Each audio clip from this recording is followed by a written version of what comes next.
India से waste की तरफ यानी पश्चिम की तरफ आप जाएंगे तो आपको मिलेगा UAE, United Arab Emirates. Actually 7 अलग अलग किंगडम के राजाओं ने मिलकर डिसाइड किया कि ये लोग मिलकर एक कंट्री बनाएंगे जिसका नाम पड़ा यूएई। ये हैं वो 7 किंगडम। और देखिए इसमें कई बार सिटीज और किंगडम के बीच में कंफ्यूजन हो जाता है क्योंकि किंगडम और सिटीज के जो नाम है वो सेम पड़े हैं। जैसे जो दुबई किंगडम है उसको एमिरेट्स ऑफ दुबई कहते हैं और इस एमिरेट्स ऑफ दुबई के अंदर एक सिटी है, सिटी ऑफ दुबई। सेम ऐसे ही एमिरेट्स ऑफ अबू धाबी में सिटी है अबू धाबी। जैसे हर कंट्री के प्रेसिडेंट और प्राइम मिनिस्टर होते हैं वैसे ही यूएई के भी होते हैं, लेकिन कौन प्रेसिडेंट या प्राइम मिनिस्टर बनेगा ये डिसाइड एक अलग तरीके से होता है। ये जो 7 किंगडम है इन्होंने मिलकर डिसाइड कर लिया कि जो भी अबू धाबी का राजा होगा वो हमेशा प्रेसिडेंट होगा और जो दुबई का राजा होगा वो हमेशा प्राइम मिनिस्टर बनेगा। इसलिए यूएई में आप देखोगे कि जो पावर है वो अबू धाबी और दुबई में कंसंट्रेटेड रहती है और यही कुछ रीजन है जिसकी वजह से यूएई एक ऐसी कंट्री है जहां पे एक ही कंट्री में एक तरफ आप ऐसी पिक्चर देखते हो और दूसरी तरफ सेम कंट्री में आप इस तरीके की पिक्चर देखते हो।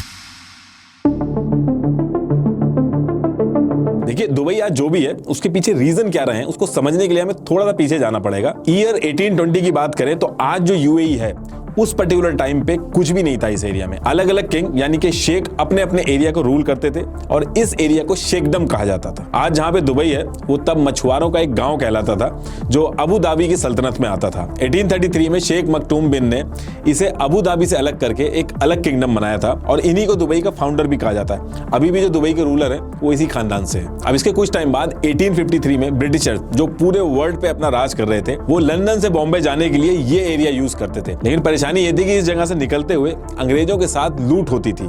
तो इसके लिए ब्रिटिशर्स ने इन शेखडम ये जो एरिया था दुबई और अबू धाबी वाला इनसे बात की और एक ट्रूस एग्रीमेंट साइन किया जिसमें इन्होंने इनकी सिक्योरिटी की बात की ताकि आगे चल के इनको दिक्कत ना हो। उसके बाद से इस एरिया का नाम शेखडम से चेंज होके ट्रूशियल स्टेट हो गया और दुबई भी ट्रूस स्टेट में गिना जाने लगा। आगे चल के जब इस एरिया में रशिया और फ्रांस का इन्वॉल्वमेंट होने लगा तो इन ट्रूशियल स्टेट्स को ब्रिटिशर्स की आर्मी ने सिक्योरिटी दी और इन स्टेट्स का पूरा फॉरेन अफेयर ब्रिटिशर्स ही देखने लगे। लेकिन ब्रिटिशर्स ने यहाँ कोई डेवलपमेंट नहीं किया क्योंकि ब्रिटिशर्स के लिए ट्रूशियल स्टेट्स बस एक क्रॉसिंग पॉइंट था और ऊपर से हर तरफ रेगिस्तान था तो उनको यहाँ ज्यादा फायदा नहीं था। अब देखिए इस टाइम पे दुबई का जो एरिया था वो फिशिंग से बढ़ के पर्ल बिजनेस के लिए फेमस हुआ, लेकिन दुबई अभी भी एक गांव ही कहलाता था। दुबई की असली किस्मत चेंज हुई 1958 में जब शेख राशिद बिन सईद दुबई के रूलर बने और इन्होंने दुबई को एक गांव से एक चमकता शहर बना दिया। 1959 में ये यूरोप गए और वहां के इंफ्रास्ट्रक्चर से ये बहुत ज्यादा इंप्रेस हुए और उन्होंने वहां से आते ही ये डिसाइड किया कि वो दुबई को एक ट्रेडिंग, ट्रांसपोर्ट और फाइनेंस का हब बनाएंगे जो ऑल ओवर वर्ल्ड में फेमस होगा। दुबई पर्शियन गल्फ में है जो ईरान, इराक, कुवैत, सऊदी और कतर के बीच में है।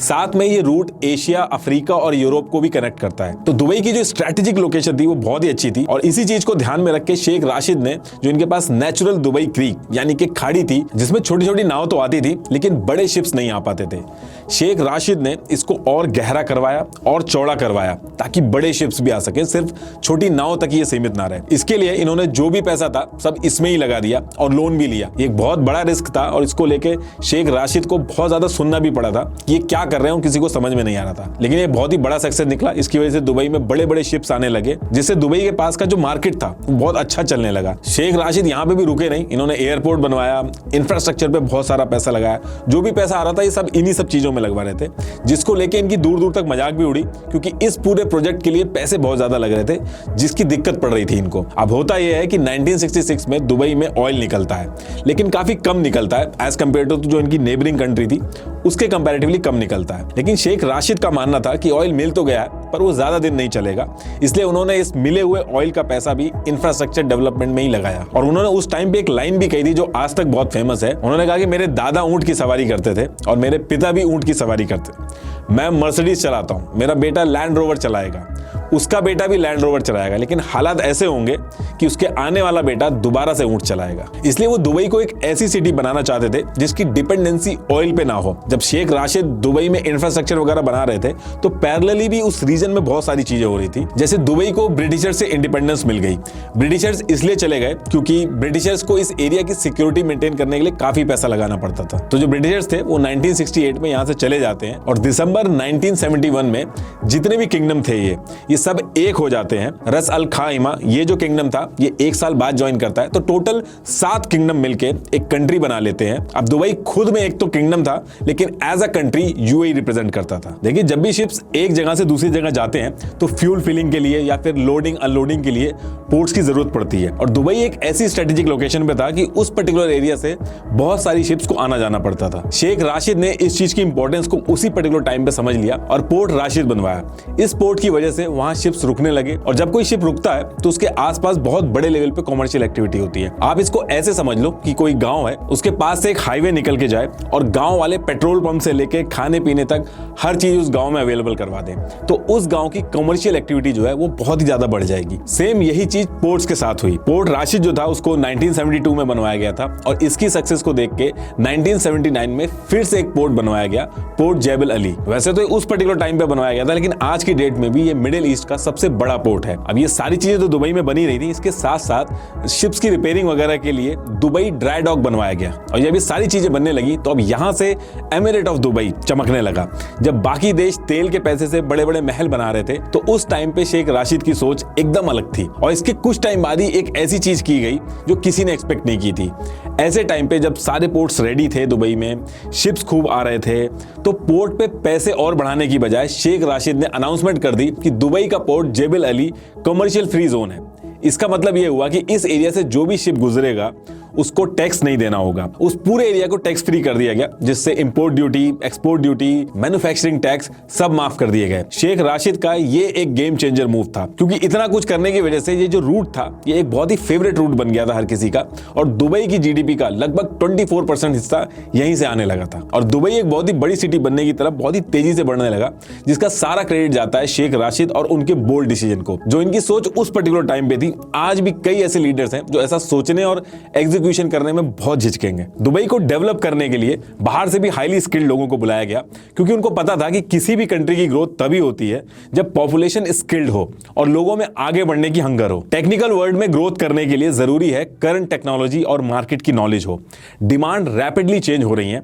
आज जो टेक्नोलॉजी चल रही है नेक्स्ट ईयर एकदम अलग चल रही होगी, और इस चेंज में खुद को आगे रखने के लिए नई टेक्निकल स्किल्स सीखते रहने का हंगर जरूरी है। सिर्फ ड्रीम्स देखने से कुछ नहीं होगा। स्केलर इंडिया का बेस्ट टेक लर्निंग प्लेटफॉर्म है, जहां आप एनरोल करके टेक करियर में ग्रो कर सकते हो। जरूरी नहीं है कि आपको हाई सैलरी पाने के लिए वही ट्रेडिशनल कॉर्पोरेट लैडर चढ़नी पड़े। स्केलर पे खुद को आप स्किल करके आप एक्सपोनेंशियली ग्रो कर सकते हो। ऑलरेडी ये 93% से ज्यादा लोगों को multinational companies like Amazon, Apple, Facebook में प्लेस कर चुके हैं। इनकी रिगरस ट्रेनिंग, स्केड्यूल्स और हैंड्स ऑन क्लासेस आपको एक स्किल्ड टेकी बनाएंगी। स्केलर हैज एक्सीलेंट इंस्ट्रक्टर्स जिन्होंने टॉप नॉच कंपनीज में काम किया है, और on an average scale courses करने के बाद एम्प्लॉयज ने ऑन एन एवरेज 126% की हाइक ली है। तो do check out Scaler, link is in the description. तो टॉपिक पे वापस आते हैं। It is really easy to make 1 crore a year. You see, when I was in a job, I used to think that तो topic पे वापस आते हैं। उस टाइम पे एक चीज और हुई थी। उस पर्टिकुलर टाइम पे पाकिस्तान में कराची एयरपोर्ट एक बहुत ही बड़ा और बिजी एयरपोर्ट हुआ करता था। पाकिस्तान की अच्छी लोकेशन की वजह से अमेरिका से लेके ब्रिटिश एयरवेज सब फ्लाइट पाकिस्तान से होके जाती थी, और इसी वजह से पाकिस्तान इंटरनेशनल एयरलाइन काफी बड़ी बन गई थी। इस चीज को शेख राशिद दुबई के फेवर में डाइवर्ट करना चाहते थे, क्योंकि दुबई की भी लोकेशन बहुत अच्छी थी, जिसके लिए उन्होंने बहुत ट्राई किया और मल्टीपल रनवे वगैरह बनवाए। और ये जो रनवे वगैरह बनवाए, इससे एक फायदा ये हुआ कि जितनी भी एयरलाइंस थी, जैसे Singapore airline, air India, Malaysian airline, Asia और यूरोप के बीच चलने वाली जो फ्लाइट्स थी, ये एक रिफ्यूलिंग पॉइंट बन गया दुबई वहां का। लेकिन बात वहीं पे खत्म नहीं हुई, क्योंकि शेख राशिद इस पूरे एयरलाइन बिजनेस को दुबई में डाइवर्ट करना चाहते थे, और 1985 में उन्होंने एक एयरलाइन शुरू की और उसका नाम रखा एयर एमिरेट्स। इसके लिए उन्होंने ज्यादा पैसा देके पाकिस्तान से ही एयरप्लेन्स खरीदने शुरू किए, और धीरे धीरे करके पाकिस्तान का पूरा बिजनेस दुबई में डाइवर्ट कर दिया। एयर एमिरेट्स एयरलाइन जो थी वो बाकी एयरलाइंस को काफी पीछे कर देती है, क्योंकि दुबई गवर्नमेंट की तरफ से एयर एमिरेट्स को अलग से ग्रो करने के लिए पैसे दिए जाते थे, और जो टैक्स था वो 1 भी रुपया नहीं लिया जाता है। वहीं अगर बाकी एयरलाइंस की बात की जाए तो उनकी जो गवर्नमेंट थी, उनकी जो कंट्री की गवर्नमेंट थी, वो उनसे टैक्स भी लेती थी, और जो भी खर्चा होता था उनको अपनी जेब से देना होता था। इसलिए एयर एमिरेट्स ने सबको पीछे कर दिया, और आगे चल के इसने पूरे दुनिया भर की एयरलाइंस को पीछे किया। देखिए, अगर आप दुबई गए होंगे तो आपने नोटिस किया होगा कि वैसे तो दुबई एक बहुत ही रिलीजन फॉलो करने वाले देशों में से एक है, लेकिन उसके बाद भी बाहर से आने वालों के लिए वहां कोई खास रिस्ट्रिक्शंस नहीं है। दुबई को ऐसे बनाया गया कि हर कंट्री के लोग वहां बिना किसी झिझक के आ जा सके, और एक बार आए तो बार बार आने का मन करे और दुबई ज्यादा से ज्यादा पैसा बनाए। और ये जो सोच आज हम दुबई के अंदर देखते हैं, इस सोच की शुरुआत भी शेख रशीद ने की थी। जब दुनिया भर से शिप्स जो थे वो दुबई के अंदर आ रहे थे, तो उनको पता था कि बाहर से लोग भी आएंगे और वहां के लोगों का दुबई के अंदर कंफर्टेबल फील होना बहुत ही जरूरी है। इसलिए दुबई के अंदर बाकी नेबरिंग कंट्री के कंपैरिजन में बहुत ही ओपन रूल्स एंड रेगुलेशन रखे गए हैं। और वो जो थिंकिंग है वो आज भी उनके बेटे ने आगे बढ़ाई है। देखते ही देखते पोर्ट्स और ट्रेड की वजह से दुनिया भर के लोग दुबई में आने लगे। यहाँ से शेख राशिद ने सोचा कि ये जो लोग आ रहे हैं इनको और फैसिलिटी दे दी जाए ताकि ये दुबई के अंदर और रुके, और यहीं से दुबई को टूरिस्ट प्लेस बनाने की मुहिम चालू हुई। जो चीज एक पोर्ट बनने से शुरू हुई थी वो अब टूरिस्ट डेस्टिनेशन की तरफ बढ़ रही थी। अब दुबई के अंदर बड़े बड़े होटल्स और बिल्डिंग बना के दुबई को टूरिस्ट डेस्टिनेशन बनाने का काम शुरू हुआ। दुबई में उस टाइम पर बहुत सारे लग्जूरियस होटल बनाए गए और इसके साथ ही दुबई का होटल सेक्टर बहुत ही तेजी से बूम करने लगा। अभी तक तो दुबई उन लोगों से कमा रहा था जो शिप के थ्रू आ रहे थे, लेकिन 1990 में शेख राशिद ने ट्राई किया कि ऑल ओवर वर्ल्ड से लोग टूरिज्म के लिए आए ताकि दुबई और प्रोग्रेस करे। लेकिन होटल वगैरह हर फैसिलिटी होने के बाद भी दुबई में बाहर से लोग आ नहीं रहे थे, और इसका सॉल्यूशन निकालने के लिए दुबई ने अपने टूरिज्म के अंदर एक चीज और जोड़ी, वो था ग्लैमर। जो भी चीजें दुनिया के अंदर फेमस थी या फिर पॉपुलर थी उनको और बड़े स्केल पे करके दुबई के अंदर लाया गया। 1999 में दुबई में बुर्ज अल अरब होटल बनवाया गया। ये उस वक्त का दुनिया का सबसे टॉलेस्ट होटल था जिसे एक आर्टिफिशियल आइलैंड पे बनाया गया था। लेकिन इससे पहले कि ये होटल सही से चलता, इसी पर्टिकुलर ईयर में शेख राशिद की डेथ हो जाती है और उनके बेटे शेख मोहम्मद बिन राशिद किंग बनते हैं। शेख मोहम्मद भी अपने फादर की तरह थे, उन्होंने अपने फादर के सपने को और तेजी से आगे बढ़ाया और जो बुर्ज अल अरब होटल था उसकी ओपनिंग 1 दिसंबर 1999 को कराई गई। ये दुनिया का उस वक्त का सबसे लग्जूरियस और महंगे होटलों में से एक था। ये दुनिया का एकमात्र 7 स्टार होटल था उस पर्टिकुलर टाइम का। इस होटल में गेस्ट के लिए एक प्राइवेट बीच था, इनका खुद का सेपरेट हेलीपैड था। इस तरह की बिल्डिंग से दुबई ने दुनिया भर का ध्यान अपनी तरफ खींचा। King Sheikh Mohammed Daniel Burnham से बहुत ही ज्यादा इंस्पायर थे। डैनियल एक अमेरिकन आर्किटेक्ट थे, इन्होंने मॉडर्न शिकागो को डिजाइन किया था। इनका मानना था कि अगर किसी भी सिटी को दुनिया के अंदर धाक जमानी है तो मीडियोकर प्रोजेक्ट से उसका कोई सोल्यूशन नहीं होगा, क्योंकि इससे उस सिटी को ना तो कोई पूछेगा, ना कोई उस पर ध्यान देगा और ना ही उसकी ग्रोथ होगी। इसलिए एक सिटी को अपने आप को अगर आगे रखना है तो बड़े जाइंट प्रोजेक्ट को लेकर आगे बढ़ना होगा। और इसी सोच के साथ दुबई में हर चीज जो दुनिया के अंदर थी उसे बड़ा करके बनवाया जाने लगा। रेत में जहां एक कमरा बनाना बहुत मुश्किल होता है, वहां दुनिया भर के आर्किटेक्ट को बुला के रेत में बिल्डिंग्स की लाइन लगा दी गई। समुद्र के अंदर मिट्टी भर के उसमें पूरी सिटी खड़ी कर दी गई। ये सिर्फ सपने में ही सोचा जा सकता था, लेकिन दुबई ने रेगिस्तान में मल्टीपल आइलैंड्स बनवाए। जब ये सारी चीजें बन रही थी तो पानी की भी बहुत ज्यादा जरूरत होती है। उसके लिए ऐसा वाटर मैनेजमेंट सिस्टम लाया गया, इन्होंने समुद्र के पानी को भी पीने लायक बना दिया और जो पानी की प्रॉब्लम थी वो भी सॉल्व हो गई। जो पोर्ट्स थे उनको तो इन्होंने टैक्स फ्री किया ही था, उसके साथ साथ इन्होंने पूरी कंट्री को भी टैक्स फ्री कर दिया। दुबई में बिजनेसमैन और इंडिविजुअल्स को इनकम टैक्स नहीं देना होता। आम जनता और बिजनेसमैन से टैक्स लेने की बजाय इन्होंने ऑयल एक्सपोर्ट्स, टूरिज्म और ट्रेड का फंड यूज किया, जिसकी वजह से दुनिया भर के जो रिच लोग थे उन्होंने अपने हेडक्वार्टर से लेके बिजनेसेस सब दुबई में शिफ्ट कर लिए।